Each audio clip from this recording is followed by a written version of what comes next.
ស្រមោលលុបពោត្រជាអង្គចាដូចរូបជីវ៉ាដែលធ្លាប់មេត្តាប្រណីធ្លាប់ច្របាច់គួងភ្នែកក្នុងប្រឡាយនឹងប្តីអោគុណធៀបការព្រៃតាថ្លៃបាត់ទៅទីណាត្បូងពេជ្រនិលមាសប្រាំងរាប់រយម៉ឺនលានស៊ូបដោជាទៀនក៏ប្រៀបពុំបានហាត់ថា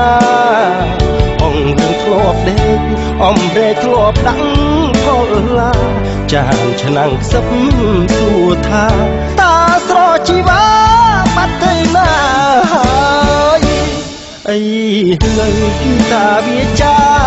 សួរបងសួររកលំចាំងកន់ទេខ្លាយទុំកែវទុំមាសចាំងអើយទៅទីណាហើយប្រលឹងបងអើយបងសែនរនេះទុំនួញហ្គីតាចរចាប្រាប់ស្រុកបៃលិនស្នេហ៍ដូចសូបិនមាសចិនគ្មានក្តីមេត្តាបងយំរកស្រីស្រីសើជាមួយសង្សារដៃបងអោបហ្គីតាជីវ៉ាអោបប្រុសគូស្នេហ៍ថ្មី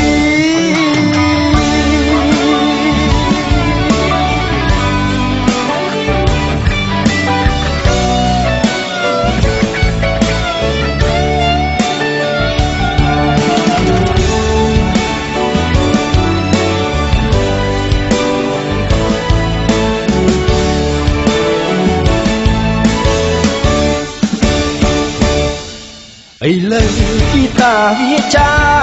សួរបងសួររកខ្លួនអងម្ចាស់កនទេលខ្នើយទុំកែវខ្ទមមាសចាស់អើយទៅទីណាហើយប្រលឹងបងអើយបងសាយរងទុំនួញហ្គីតាចរចាប្រាប់ស្រុកបៃលិនស្នេហ៍ដូចសូបិន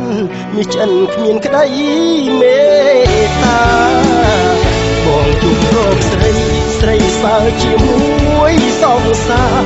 ដៃបងអោបពីតា